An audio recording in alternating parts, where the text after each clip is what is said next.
Most of you guys have already watched a trait guide by now, but you still clicked on this video, which means there are probably some things that still don't make sense. This guide is going to fill in all of those gaps from the most basic to the most advanced, and then in part 2, I am going to take you guys through a trait calculator that I created that is going to save you a ton of time and money and completely change the way that you upgrade your gear. I'm going to quickly lay some foundation for those of you who aren't familiar with this system, and then we're going to circle back to all of these things in greater detail later. Starting off, every piece of gear is going to come with a trait automatically unlocked and chosen at random, and it's going to be at level 1.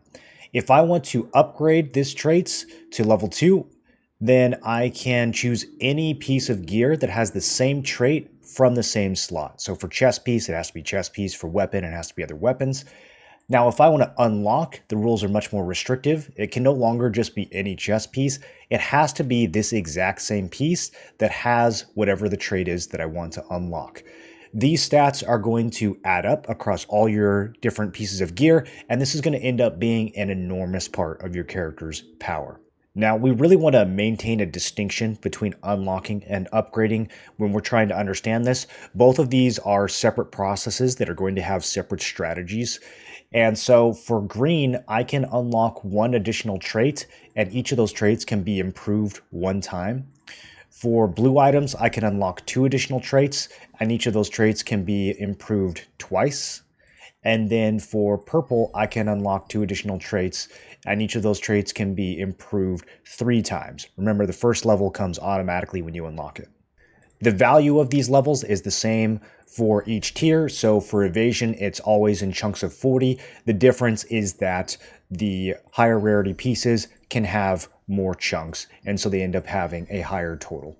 To fully understand the trait system, there's going to be 4 aspects that we need to cover: extraction, unlocking, conversion, and enchanting, which basically just means upgrading or improving. So starting off with extraction, if I open my inventory and click this trait extraction button at the bottom, I can select any item that has a trait, and I can spend extraction stones. Doing this will destroy the item and give me a sellable extract that I can now list on the market. And selling this on the market is the only purpose for extraction. So if you plan on using these traits, you don't need to extract them. This is only for selling. Green is going to cost 1 stone, and then blue is going to cost 5, and then purple is going to cost 25. Now, in order to get these stones, we can click on them and see how to acquire, and we can see some codex tasks or mystic portals, but by far the biggest way that you're going to get these extraction stones is going to be the weekly buyout from the contract coin merchant.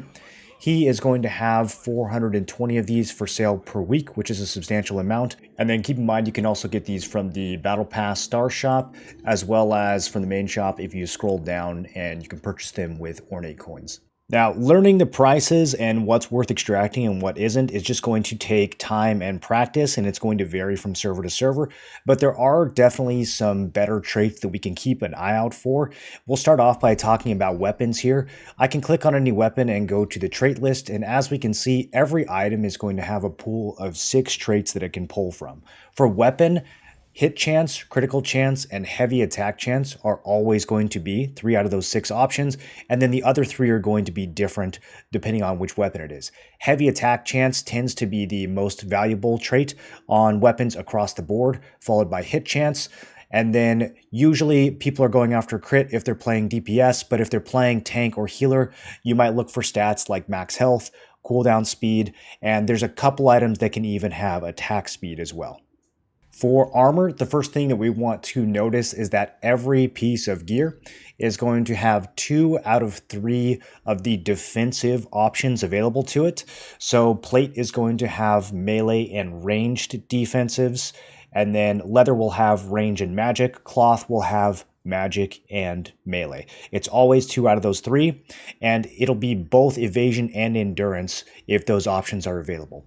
So at this point, a lot of you want to know, okay, which one do I pick, evasion or endurance? And that's kind of its own video just to answer that question. But the short version is, if you're not sure which one to do, just go with endurance. It's a much safer option. There's several reasons for this. First of all, in order for evasion to do anything at all, your evasion score has to be higher than your opponent's hit score. So you have to stack it on pretty much every piece, and you have to get as much as you can. If you only have a little evasion, or if that evasion is spread out among too many different types, then it's not going to do anything at all. It literally is as if you have no evasion equipped. There is no small amount of benefit for having a small amount of evasion.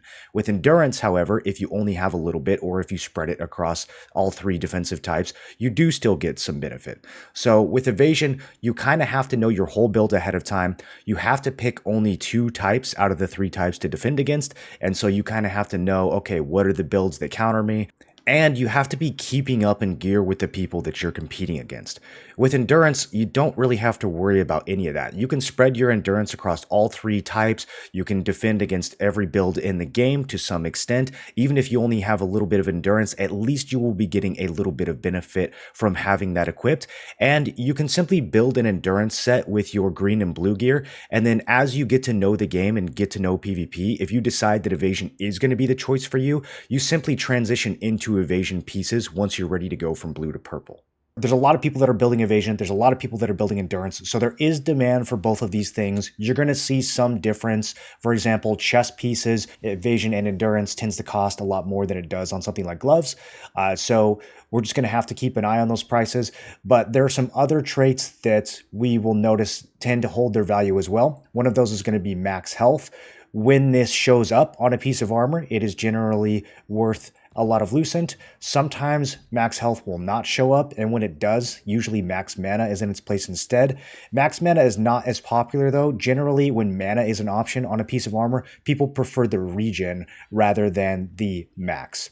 And then there are also some unique traits that you can only see on specific pieces of armor. You'll see some of these on weapons and accessories too, but just for armor, I'm going to put a list up on the screen of the traits to look out for that can only come on that piece. And so those traits tend to have some extra value since they only come on that piece.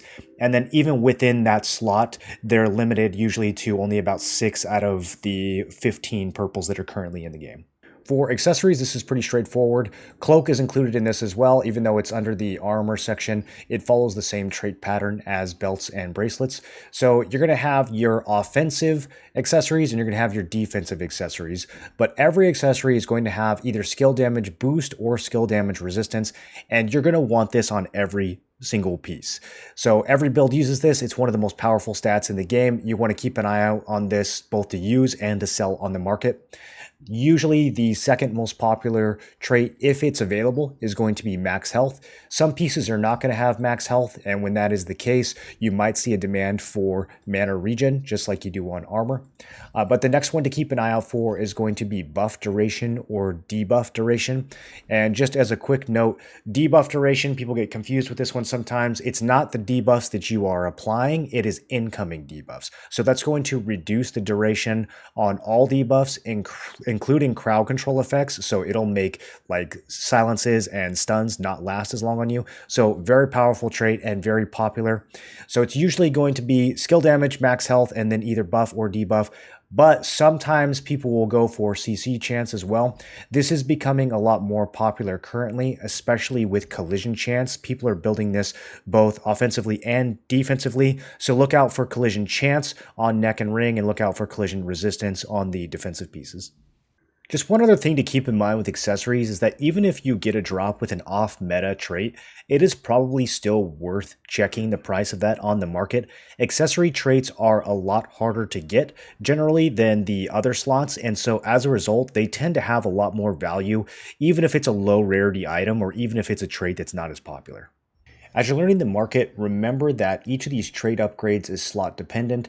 So skill damage boost on a ring is going to be a lot more expensive than skill damage boost on a necklace. This is partially because you need 2 rings and you only need 1 necklace, but there are other reasons too that have to do with drop rates and things like that. So just remember, you're always comparing it to other extracts within that same slot.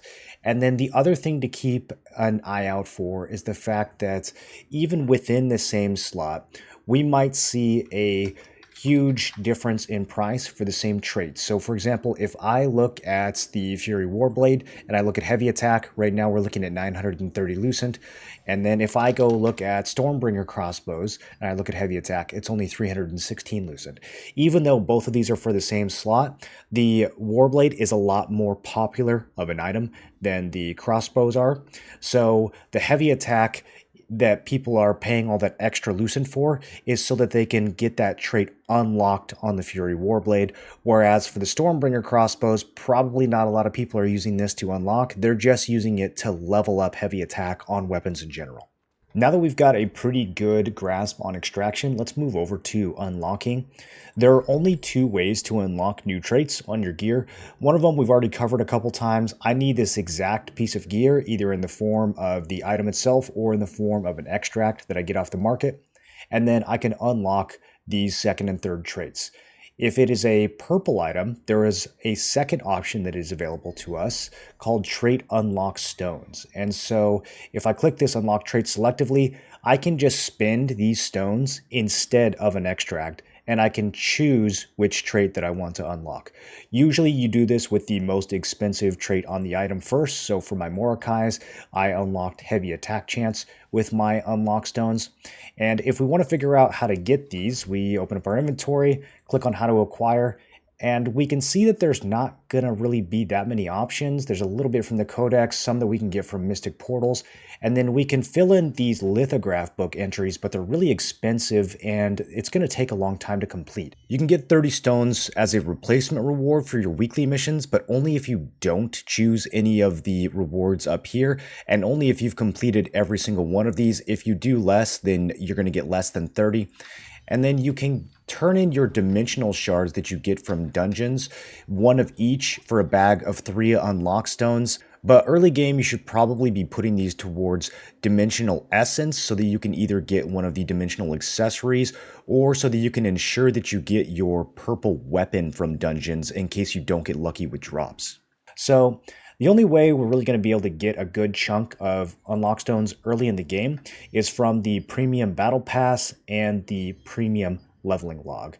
Now, these are going to be 500 Lucent each, and you don't have to spend real money to get these. You can earn that Lucent just by playing the game and extracting those traits that we discussed earlier and selling them on the market.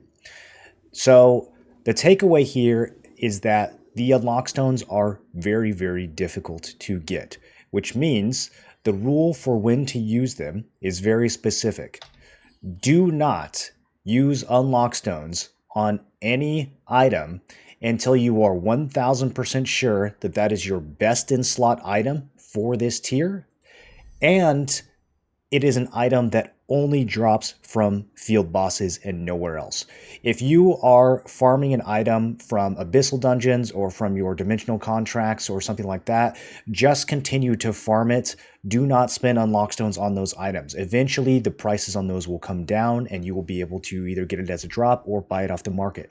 You have to save your Unlockstones for these field boss items. Otherwise, if you ever get one of these as a drop and you go to the market, the cost to unlock the traits on some of these field boss items is going to be prohibitively expensive, especially if it is one of the newer items to come out. You might be waiting weeks or months for these extracts to get to a price where you can actually afford them, and your only option other than extracts is trade Unlockstones. So just save them, make sure you're absolutely certain about what you're going to use them on. If there is one resource in this game that you do not want to waste or misuse, it is trade Unlockstones. So just one other thing on unlocking. Watch when I click these Darkslayer daggers. It'll show traits that I can use to upgrade, and that is fine. But when I click on these Daggers of the Resistance, since I happen to have duplicate Daggers of the Resistance in my inventory that can be used to unlock a trait, the game will automatically select the second row of traits instead of the first row, and it will automatically select the daggers that I have in my inventory, and the button is in the exact same place that the enchant/level up button would be, and There is no confirmation when you click this. Crazy UI design. So if you are going through and upgrading a lot of your traits at once, it is very easy to accidentally unlock a trait that you didn't mean to unlock. So just be aware of this. If you do this with a trait that you didn't mean to unlock, the only way to fix that mistake is going to be to use conversion stones to swap it out. For conversion stones, just like the other ones, we can go to our inventory, click on this, and we can see the different ways to acquire. But by far, the most reliable income of conversion stones is going to be every week from the guild merchant once your guild hits level 10. You can also currently find 100 stones in the star shop from the battle pass. Conversion is going to be used to swap out one trait for another. And when I do this, it works the same as unlocking. So I can either have the extract or the item that matches perfectly. So in this case, for daggers of resistance, I would need another dagger of resistance, just like I would for unlocking. Or I can use trait Unlockstones if it's a purple. So exact same mechanics as unlocking. Now there's two different methods of conversion. If I use the extract or the Unlockstones, then I only pay 5 stones for blue or 25 stones for purple. If I do a chance conversion, which is basically gambling, then I spend 20 for blue or 100 for purple. Most of the time you're going to save these for purples, but there are definitely some blues that I would say are worth gambling 20 stones if it's going to save you several hundred lucent. Things like Belt of Combat Prowess or Violent Signet come to mind in the current market. And if I decide to pay the extra stones and gamble, this will save me the cost of the unlock stones and the extract, but obviously I am at the mercy of these percentages here. And so for the best results, I want to do this when there's just one trait on the item. I don't want to go and unlock, crit, or hit on these right here, because then those are going to get removed from the pool of conversions that I could luck into. So it's better to have 3 things that I can luck into rather than just 1 or 2 things that I can luck into. However, there might be some circumstances where you will convert the second or third traits as well. The first circumstance would be, let's say that you have a piece of boss gear and all the extracts are costing thousands of lucent, but maybe for heavy hit it costs 6,000 lucent, but for, undead damage or health regen or something, it only costs 1,000 lucent. You could opt to buy that cheaper extract, slap it on the second line here, and then try to reroll into heavy hit. You would still only want to do that if the first trait has already been squared away, but that is something you can do. I will say most of the time that is not going to be worth it, but it's an option to keep in mind. The other reason why we might be rerolling our second or third traits has to do with junk traits and building blessings. So basically, I can purposely buy a cheap trait, and this will go on any item, not just boss items. I can purposely buy a cheap trait and then buy a bunch of junk traits of a lower tier to feed into that so the item gets blessing. If you don't know what blessing is yet, don't worry about it. We're going to cover that in the upgrading section. I just wanted to toss that out here since it is part of the strategy for using your conversion stones wisely. Just keep in mind that while these are easier to get than the unlock stones, you're still pretty limited on these. So you only want to use these if the extracts for the item are pretty expensive. My Morokais initially had max mana as the first trait, and so I spent 100 stones to reroll it, and I got stun chance, which I didn't want. So I then spent another 100 stones, and I got wildkin damage. I then spent another 100 stones, and I got stun chance again. That was almost all of my stones just to not get what I wanted on one item. So I ended up having to buy the hit chance extract, but remember, even when you buy it, you still have to spend the 25 stones just to apply the extract and swap out that slot. So I barely had enough to do that. So if you are going to gamble, try to keep 25 or 50 of these stones on hand in case you get unlucky. That's going to conclude part 1 of the trait guide. In part 2, we're going to take a deep dive specifically into upgrading gear, which almost nobody is doing efficiently at this point. I'm going to show you guys the exact strategies I'm using and go through examples where I upgrade my gear. That is going to be available right after this is launched for members only, since I promised that I would do some early content for those guys, but it'll be available to everyone else after a couple days. So if you don't want to join membership, then just check back in a couple days and you'll be able to see that in-depth guide. Catch me streaming over on both Twitch and YouTube, and I'll see you guys again very soon.